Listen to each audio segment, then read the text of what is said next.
എല്ലാവർക്കും പുതിയൊരു വീഡിയോയിലേക്ക് സ്വാഗതം. അപ്പോൾ ഇന്ന് ഞാൻ വന്നിരിക്കുന്നത് ഒരു സൂപ്പർ ടേസ്റ്റി ബീഫ് കറി റെസിപ്പി ആയിട്ടാണ്.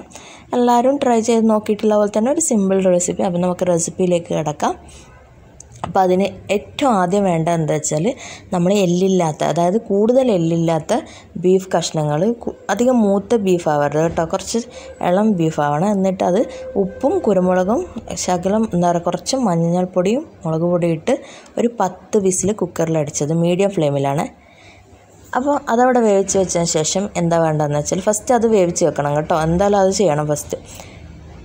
എന്നിട്ട് നമ്മൾ അല്പം വെളിച്ചെണ്ണ ഒരു പാനിലേക്ക് ഒഴിച്ചിട്ട് അതിലേക്ക് ഞാനിപ്പോൾ 3 വലിയ ഉള്ളിയാണ് എടുത്തിരിക്കുന്നത്. 3/4 കിലോ ബീഫിന് 3 വലിയ ഉള്ളി എന്ന രീതിയിൽ. ഇനി ഉള്ളിയുടെ ഫ്ലേവർ ഇഷ്ടമുള്ളവർക്ക് കുറച്ച് കൂട്ടിയും കുറച്ച് എടുത്താലൊന്നും കുഴപ്പമൊന്നുമില്ല.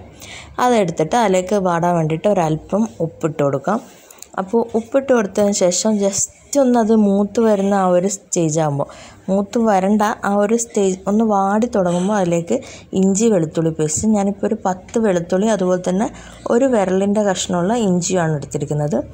അപ്പോൾ അതും ഒന്ന് നന്നായിട്ട് വഴണ്ട് വരുമ്പോൾ നമുക്കതിലേക്ക് ഒരു 1.5 തക്കാളിയും അതുപോലെ തന്നെ ഇതിൻ്റെ ഹൈലൈറ്റ് എന്ന് വെച്ചാൽ തേങ്ങാക്കൊത്ത് നമ്മൾ വാട്ടിയിട്ടല്ല ഇടുന്നത്, നമ്മൾ ഇതിലേക്ക് നേരിട്ട് തേങ്ങാക്കൊത്തിടുകയാണ്.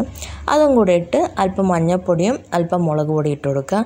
മഞ്ഞൾപ്പൊടിൻ്റെയും മുളക് പൊടിൻ്റെയും അളവ് ഞാൻ പറയുന്നില്ല, എരിവ് ഓരോ ആൾക്കാർക്കും ഓരോ രീതിയിലായിരിക്കും.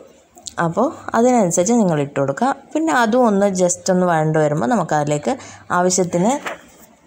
ആവശ്യത്തിന് നമുക്ക് പച്ചമുളകും കൂടി ഇട്ട് കൊടുക്കുക. പിന്നെ ഒരു ഫ്ലേവറിന് ഞാൻ കുറച്ചധികം കുരുമുളക് പൊടി ഇടുന്നുണ്ട്.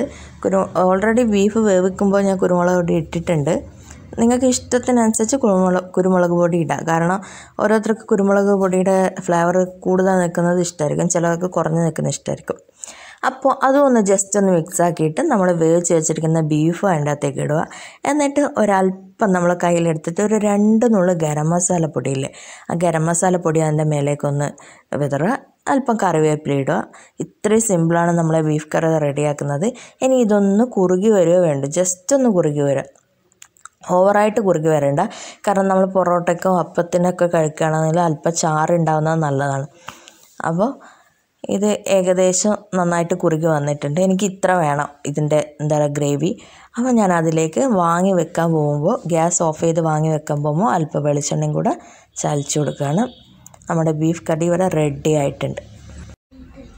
അപ്പോൾ ഈ റെസിപ്പി നിങ്ങൾക്ക് തീർച്ചയായിട്ടും ഇഷ്ടപ്പെടുന്ന എനിക്ക് ഉറപ്പുണ്ട്. അപ്പോൾ ഈ വീഡിയോ ഇഷ്ടപ്പെടുകയാണെങ്കിൽ ലൈക്ക് ചെയ്യുക. അതുപോലെ ഇത് ചാനൽ എൻ്റെ സബ്സ്ക്രൈബ് ചെയ്യാത്തവരാണെങ്കിൽ ഒന്ന് സബ്സ്ക്രൈബ് ചെയ്യുക, തൊട്ടടുത്ത ബെല്ലൈക്കൺ കൂടെ ക്ലിക്ക് ചെയ്യുക.